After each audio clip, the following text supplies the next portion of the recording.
well. Today we're going to be presenting the intelligent migration, the smart path from ECC to S4HANA, AI-powered migration for real results, leveraging SAP's technologies, and the partnership here with ECC Consulting. So today, if you have any questions, please just throw it in the chat. We're going to have an interactive Q&A at the very end. We'll kind of talk about key takeaways and things that we're hoping to have that will be valuable for those that are listening or those that listen to the on-demand recordings after today's webinar. So let's get started.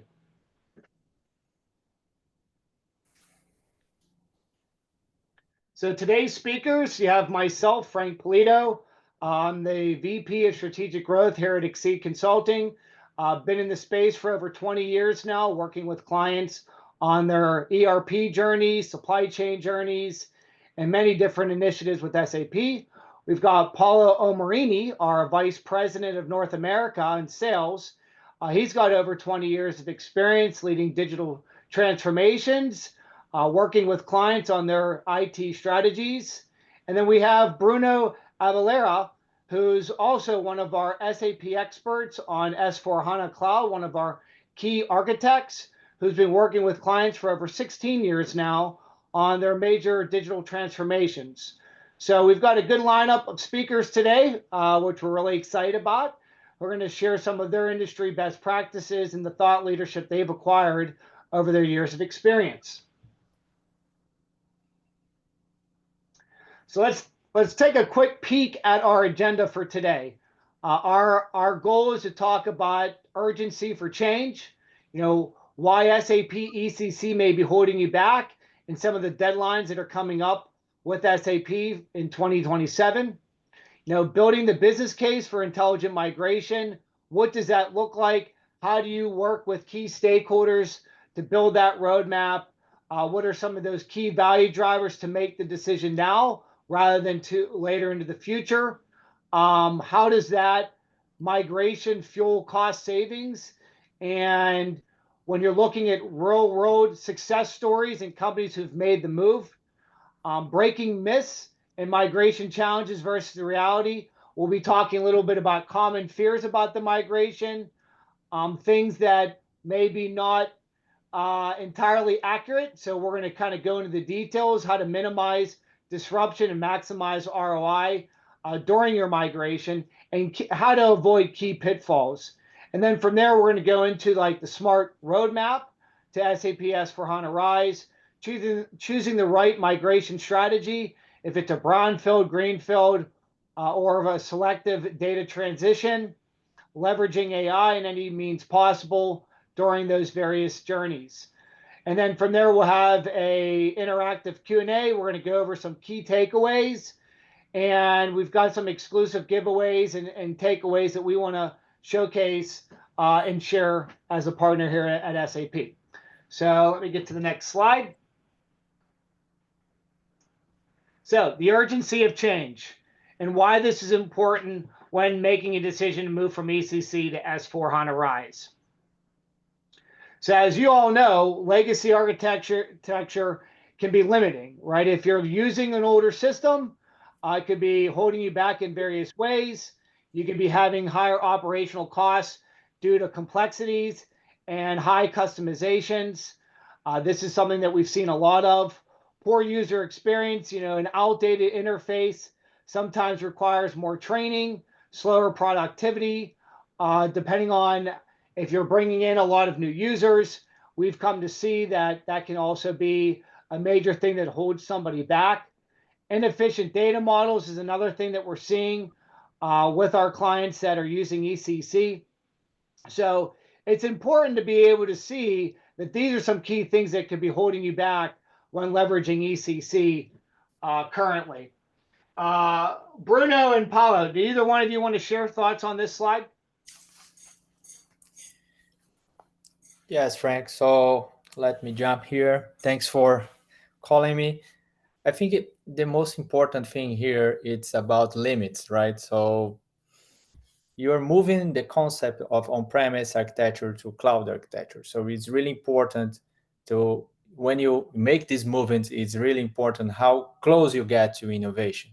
So a lot of things that we lived nowadays on the on-premise architecture, a lot of things that are really hard to change, you make it very easier when you move to cloud. So I think just trying to bring everything to one very important thing, it's the difference of on-premise and cloud architecture for IT. It's massive. So you're going to reduce a lot your investments on like monitoring environment or a lot of services that you have to provide to your on-premise architecture. So you can actually shift the way your team works today, like just holding this huge solution in your huge architecture and on-premise to a more strategic activities and bringing more innovation to your business. So I think this is really important because you are going to shift the way your work today to a better way and more connected to the business values.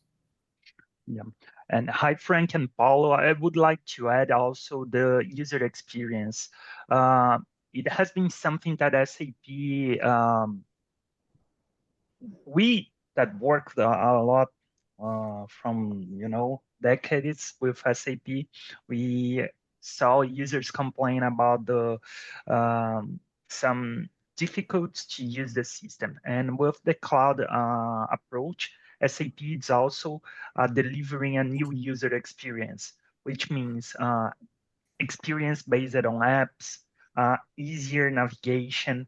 So the daily basis, the daily operations is easier, not only on the strategic view of the process, but also in the daily life of the employees. So SAP is delivering a full package of solution in the cloud approach.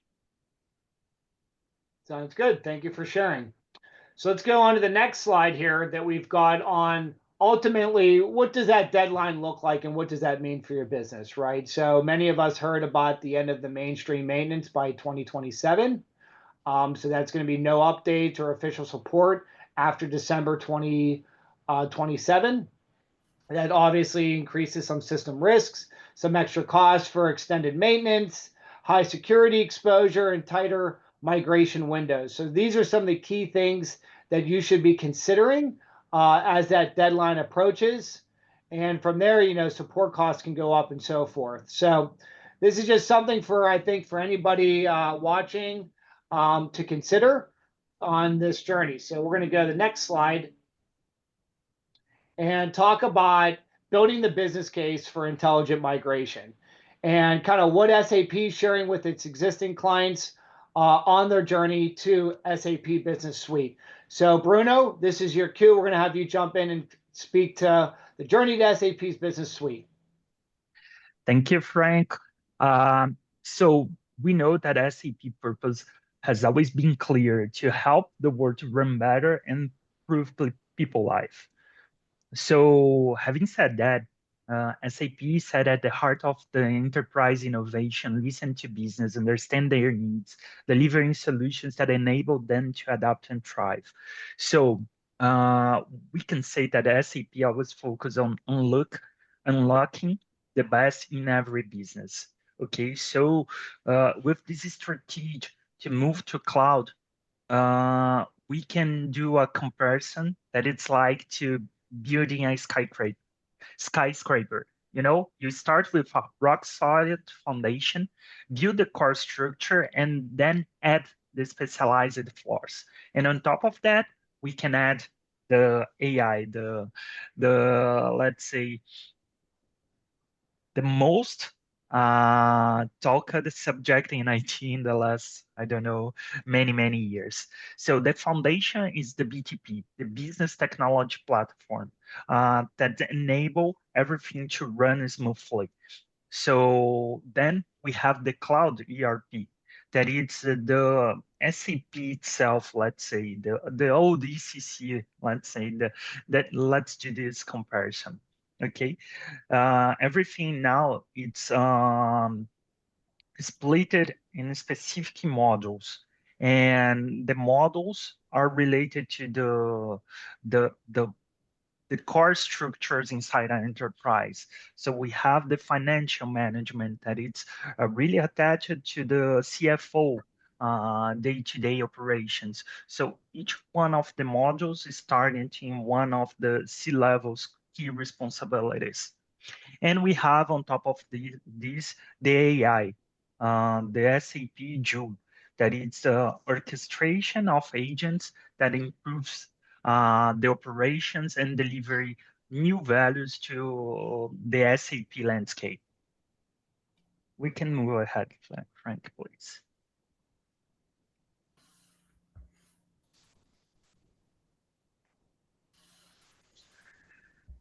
So considering this core foundation, we have the true transformation lives at the intersection of AI embedded, the process running with AI embedded, and the cloud connected data.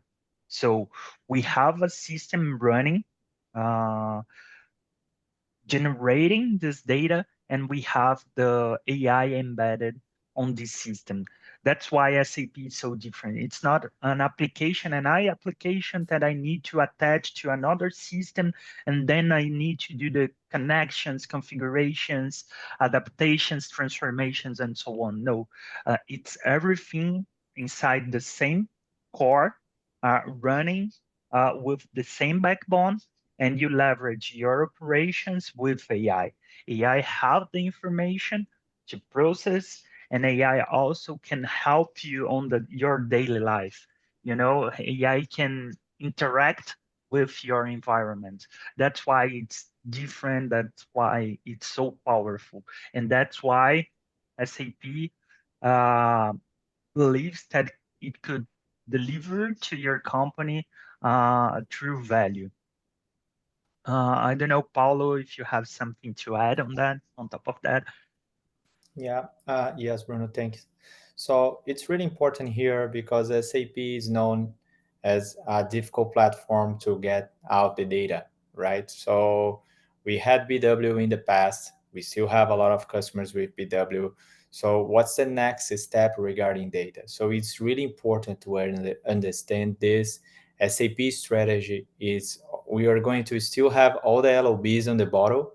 So customer experience, supply chain, human capital. So we are going to need these industries and line of business very specific for each industry. This is SAP expertise, but now we have two more layers. So it's getting easier to have to cross data with the SAP and other system data. So that's why you have the blue layer, and then AI will run much more smoothly than nowadays. So to enable AI, it's really important to understand that you need to have your system of records, your SAP running really well.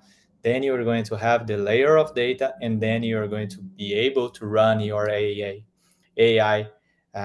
business process. So it's not an easy transformation, we know that, but it's a journey. It's important to understand the role of each layer here, the purpose, and how we are going to combine them to deliver business value. I think this is the main point and how to get there. Yes, and Paulo, we know for a fact over the last, I guess, 15 years, and we saw it, how the companies struggle to transform transactional information in actual insights. So with this architecture, we have it layered, and it will flow smoothly under the same backbone. So that's why this is so important, and that's why this is so huge. Yeah.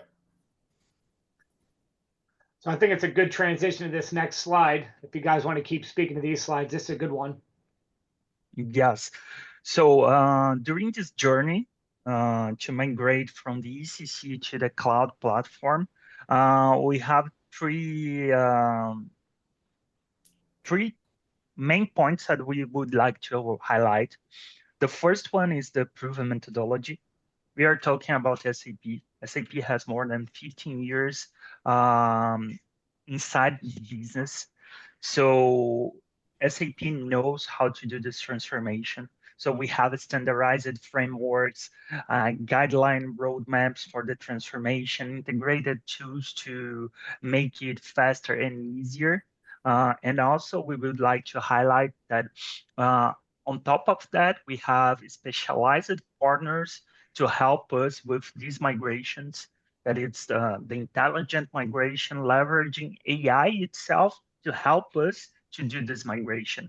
Because you can say, okay, I have a ECC running for decades, so it's impossible to transform everything that I have, tailor it to my business, to the cloud, but that's not true. We have accelerators, we have AI helping us to, map all the tailored, the Z transactions and how to transform and migrate to cloud and leverage the new capabilities of cloud. We have a cloud operations that reduce the TCO, that has a lot of availability. You no longer need an inside team to manage it. SAP will manage it for you. And we have the investment protection. So Paulo, would you like to add something else? No, not here. Go ahead. Okay.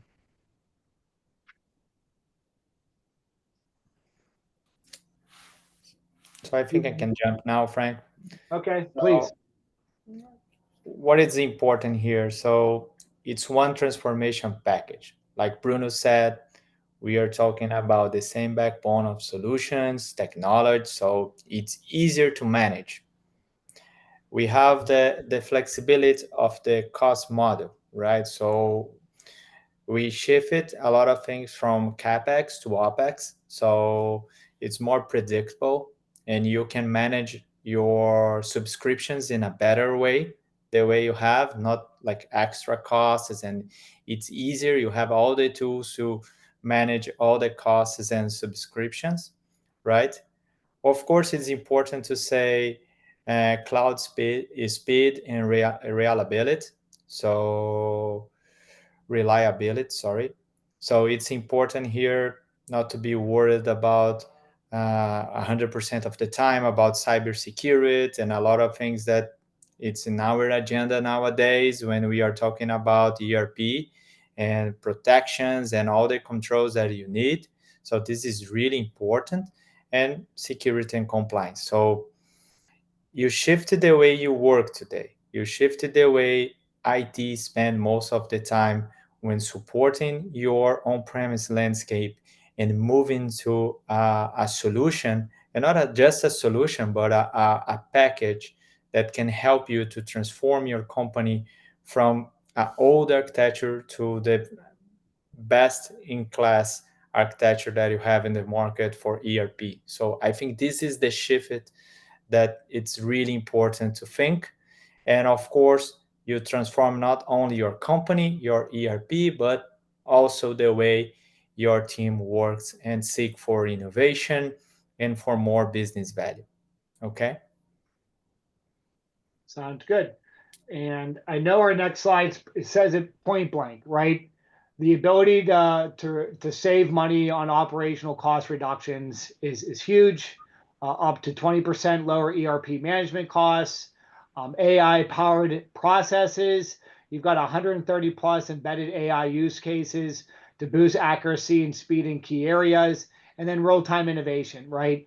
So these are like, I'd say, three of the key things that really drive that interest to make the migration, right, in many different ways. Now, Paulo and Bruno, any final comments on this before we get to the next section?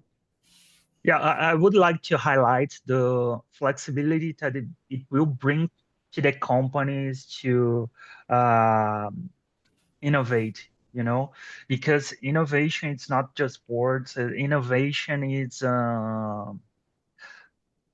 the difference of stay in the business or go out, because in today's world, we need to adapt.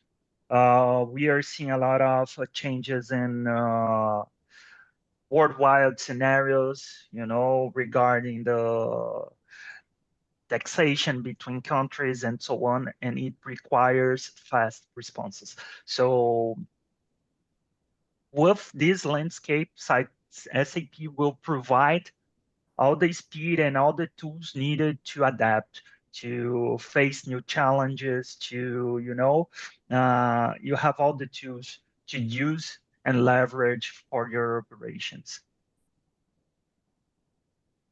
Sounds good. So now in this section, we're going to talk about breaking the myths, the migration challenges versus reality, and key things that we think will be important for you to evaluate and understand in this section. So common fears about migration, why there's misconceptions, right? Migrations take too long and disrupts operations. We're going to lose our customization. It's too expensive and risky. But when you take the right approach and you've got the right teams working collectively together, obviously you can address any of these concerns that you may have. Paulo, do you want to kind of maybe share some of the experiences that you've seen and how you've addressed some of these concerns? Sure. Thanks, Frank. So I think the first one about takes long. This is what we are trying to achieve here. We need and we can make the migration easier and faster, right? You need to migrate. This is a battle that you have to fight anyway. So how can you make this movement and bring more value with this, right? Make it faster, make it smoothly, and be close to all the innovation that we've been talking about. So it's really important to change the myth, and also it will help you in the approval, internal approval when you take this project to the board. I've been doing this for years now. I've done in the past, and we've been helping out our customers to bring all this information, to take all this information to the boards. So it's really important to say we can migrate faster. We don't have to lose everything that we did. This is our knowledge from our company. We build solutions, we build Z transactions. This is knowledge. This is a lot of things. That's the way the company operates. And about the risk, we can manage this risk. So I think these fears is something that we can manage, and we can help companies to make the faster approach, do not lose their customization, and work very close to innovation. So we'll bring a lot of value to this migration. Yes, great. And in regard of the customizations, we are also talking about to go into the clean core. So it's not like remove us tailored and use SAP solutions. No, it's more like to get the opportunity to check what it's a tailored solution that needs to linger and to adapt to the new cloud environment, and what are the customizations that SAP provides best practice that you can leverage. So it's not just a system upgrade, it's a whole package. Within the cloud, we have a pack of best practices that you can use and implement in your company that potentially can replace your tailored solutions. And by using the best practice, it means that you are using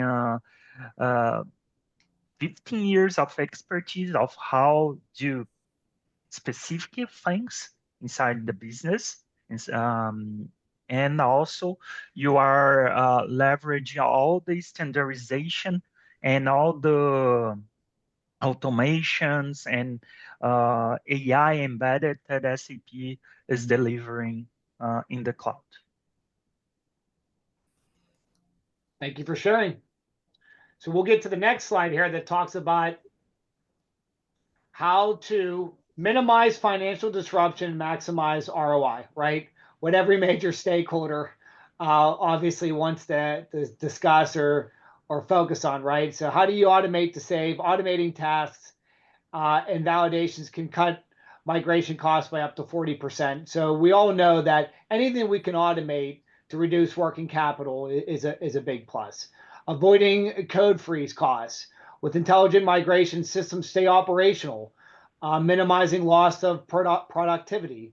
Leveraging cloud economics, switching to a subscription-based model reduces upfront investment and enables faster ROI. Everything's subscription-based now, right? And systems upgrade in real time. Focusing on what matters to remove redundant or obsolete data, to reduce shortage and post-migration costs. These are key things that any company should be considering in their migration. Paulo and Bruno, any comments on this? Yeah, I just want to add here for code freeze, just to highlight this. So usually when we go to a migration, we have to stop all the other projects from the company. So of course, connected to ERP. So it's really important. Reduce time here. We reduce the go-to-market of new projects internally, right? You don't have to hold all your portfolio and say, hey, we need to wait 2 years to discuss this again because we are going to take 2 years to upgrade our SAP. So make this faster. You reduce your code freeze. You don't have to block all the other projects. Of course, somehow you have to manage that, but you don't bring a lot of disruption between your roadmaps and your portfolio of projects that you have to manage internally. So you don't have to stop the whole company to migrate ERP anymore. We can manage in a way that you keep going with your portfolio, and of course, with some minor adjustments, we can fit the migration on that portfolio in a way that's not going to block all your projects, and especially the business projects, right? So just want to highlight this one, Frank. Thank you. So when we get to the next slide, we talk about key pitfalls you must avoid during migration, right? Underestimating the complexity, lack of stakeholder engagement. Obviously, that's super important. Inadequate testing and validation, or ignoring future scalability. These are key things that that some may underestimate or that they need to avoid to ensure that the migration goes smoothly. So when you look at underestimating the complexity, a successful migration demands deep analysis, custom strategy, and industry knowledge, which is super important. Making sure that your IT and your business organizations are aligned, that's super important, obviously. And when you talk about inadequate testing and validation, companies that skip testing face 3 times more post-go live incidents. That's super important to consider. And then when you're ignoring future scalability, designing your roadmap, not just for now, but for the next decade of innovation, right? So I think these are key things, key pitfalls that you should try to avoid during migration, that you should consider. Maybe not on this slide, but is there anything else, Bruno, that you'd like to share that you've seen in real time that you may want to share? Yes, I would like to highlight the importance of the stakeholder engagement, because it's just not just a system update, it's more like an upgrade. You are bringing a lot of new values to the table. You are changing the way that your company operates. So to make the most of it, it's key to have the stakeholder engagement, to leading, to helping us and the partners to engage the team. So would like to highlight this as a key factor of success. Sounds good. Thank you.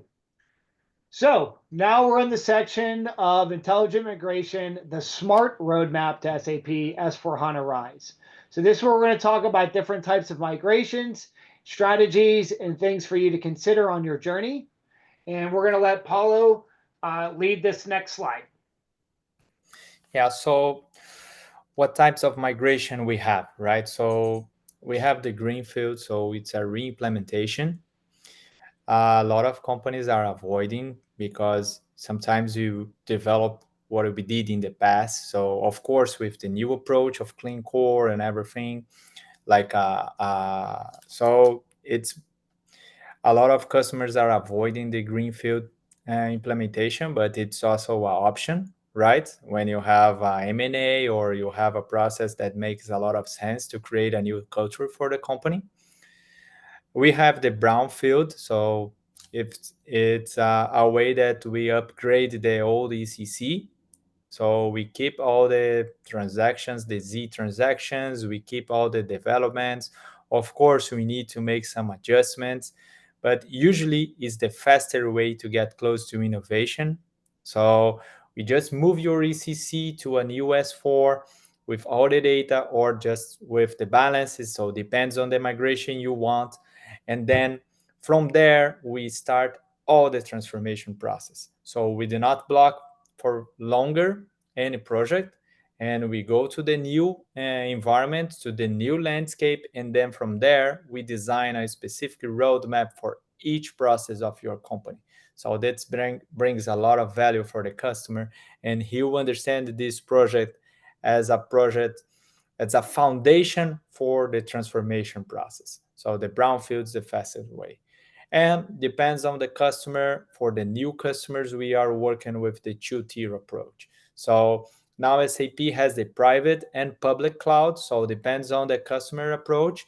Usually for net new, they are working with the public cloud, more efficient ERP, new in the market from SAP also. And now they can combine both.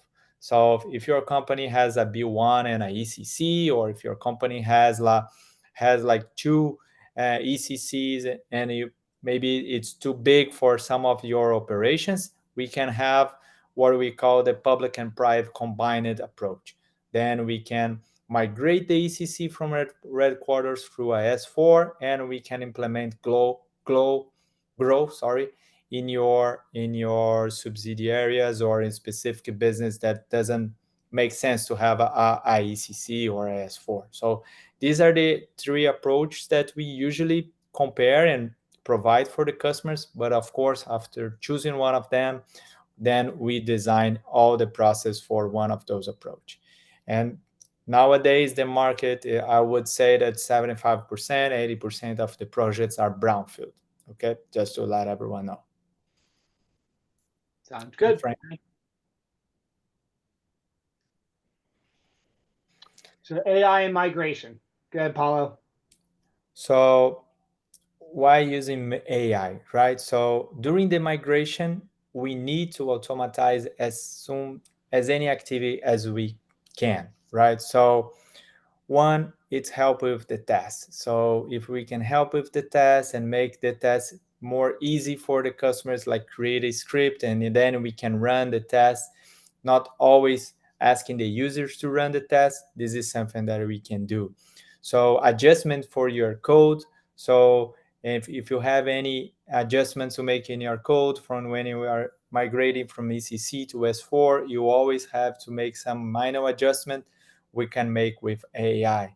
So a lot of steps here, we can provide AI technology to make this more cost effective and reduce the time involved. So it's really important to understand that AI here is not only a buzzword, it's a real technology and proven technology that can really help to have faster program adjustments that you need to do in a brownfield conversion and faster tests. That's something that we saw in the past slides, that it's a huge risk about the commitment and the tests from the users.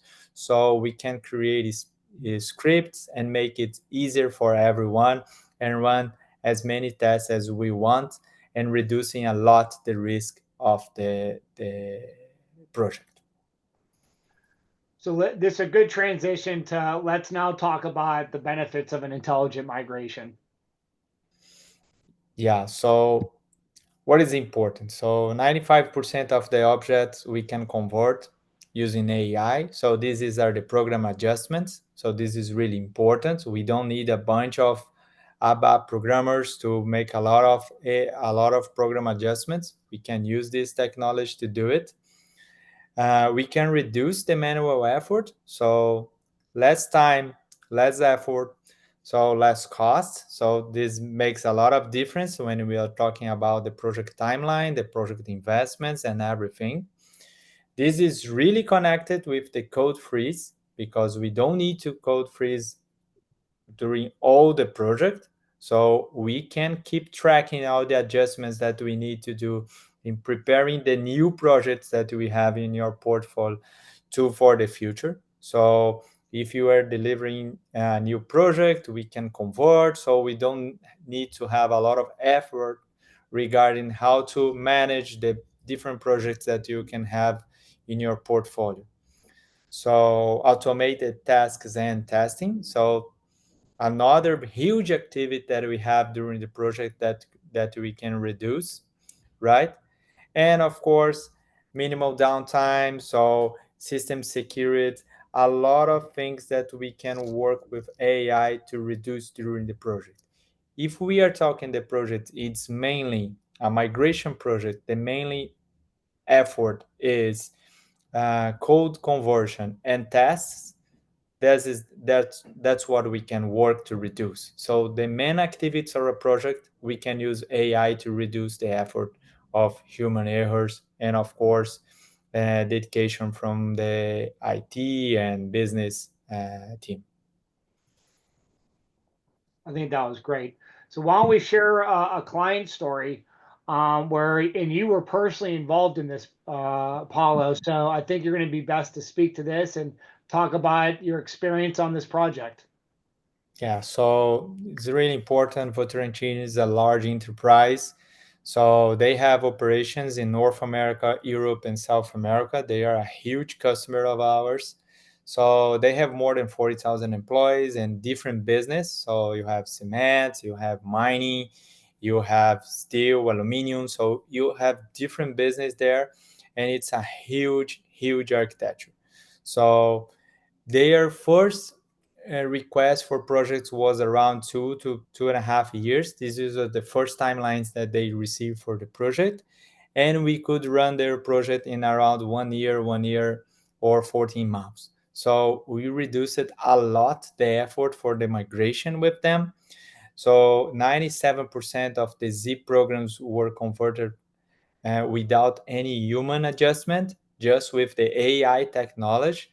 It reduced the cost of the project a lot, a lot. The numbers involved that was reduced was huge. So, and of course, the migration itself was very successful. So they didn't have to stop any of their operations. They didn't have to stop. They didn't have a huge downtiming. So everything ran it really well. And as you can see in the process involved, they have all the SAP technology involved. So GRC, PW, all the modules from SAP. So it's a very, very complete SAP shop landscape. I can say like that. And we could move just the ECC to S4 and manage all the interfaces, all the BWs, all the other solutions from SAP to have a faster transformation, and now they are ready to the future. So they are a great customer of us. They have a huge complexity on their environment, one single instance for the whole world, with 8 different business units running on this instance. So it was a huge project, and we are very proud of being part of that. That was great. And Bruno, were you on this project? Just curious. No, this one not directly involved. So that's But all Paulo, huh? yeah, Yeah, Paulo, you said it really nicely, and I'm happy that we could share this story because obviously this took a lot of love and a lot of passion and a lot of collaboration between our team and the organization. So this kind of leads us towards the end. You know, we want to go over some key takeaways, things that we want to leave you with today, and then kind of open it up for an interactive Q&A to speak to our speakers, to answer any questions that you may have about some of the information that we went over. But before we do that, I just want to kind of share, it's a little bit detailed, but I wanted to make it detailed for those that I can share this with afterwards. You know, when you're looking at making the migration, some people want to wait, some organizations want to wait until later versus now. and what are the key value drivers to make that decision now versus later, right? The end of the support, simplifying the transformation, cost optimization, and predictable TCO, total cost of ownership, future proofing and real time capabilities. That's a key factor, I think, for many organizations. The competitive advantage to have today and not tomorrow, right? Faster decision making, agility, and volatility, volatile market in today's world. As you all are aware, there's a lot happening globally. Longer ramp up and less business disruption. Being able to take that phased approach and time to train staff. SAP does offer incentives and support from them when it comes to migration programs on some customer influence, things for you to consider. And then just an overall stronger ecosystem and readiness when working with your partners and the different vendors that you're associated with. So this is more of a takeaway slide, something for you all to kind of just review afterwards. And one thing that I wanted to kind of share is, to act now, right?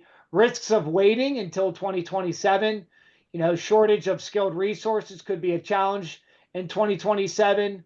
Compressed timelines, higher implementation costs, missed opportunities, potential security and compliance issues.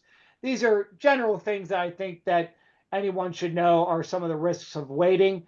And then from a bottom line consideration, moving to S4 Rise now is a proactive transformation, right? It's not just a technical upgrade, it's a strategic shift that sets your business up for agile intelligence and competitiveness well before 2027. And one of the exclusive offers that we're offering to our clients is a free migration assessment to help you build your roadmap to move with confidence. We're more than willing to help you put together a migration business case or kind of a C-level pitch deck for your leadership to kind of look at what that ROI would look like, what the roadmap would look like. It's one thing that Exceed is really, as a gold partner at SAP, has made a major investment in working with its clients is to be a trusted advisor. And Bruno and Paulo, do you have any key takeaways that you want to share before we open it up for Q&A? Yes, Frank. I think the most important thing is we can really help not building a roadmap for ERP, right? So ERP is the foundation, but we can help in the other waves that comes for the future with the AI wave, with the other solutions wave that you might have. So if you are seeking for better supply chain solutions, so we are going to draw the roadmap since the ERP transformation until the supply chain transformation. So we can help to streamline the roadmap for like 3-5 years of your company. And we always connect with business outcomes and business case. So who is going to pay, how we are going to pay for the project, right? Internally, how we are going to take this to help you to take this to your board and show, hey, these are the costs involved, these are the investments. Look this as an investment. We are going to have new solutions for the future. We have this kind of problem in the company nowadays. It costs a lot of money for us. We are going to unlock these opportunities. So we try to build a very tailor-made business case to help you to approve this evolution and this transformation for your company. Thank you, Paul. And from my perspective, I would like to highlight, Frank, that you mentioned, and it was well said, that it's a strategic transformation, not only a system upgrade. So we can help you to implement the best practices to make the best of the new SAP landscape, to leverage all the best practices, to put everything running, and to help you to deliver value. By the end of the day, the transformation needs to end up in a value to your business. So this is something that we keep working with our partners, our customers, to deliver value, to make the most of the SAP solutions and bring to you this full vision, not only the technical one, but the transformational one. Sounds good. Well, the final thing I want to share is that, hey, if anybody's going to Sapphire, Exceed Consulting is going to be a sponsor this year at Sapphire. We'd love to share industry best practices, have a friendly meet and greet. We'll be at booth 334, but also we're going to have some private events. We'd love to have you join us. So with that, that's in conclusion of today's webinar. We want to thank everybody for taking the time to listen to our speakers. I want to thank Paulo and Bruno for joining me today in this session.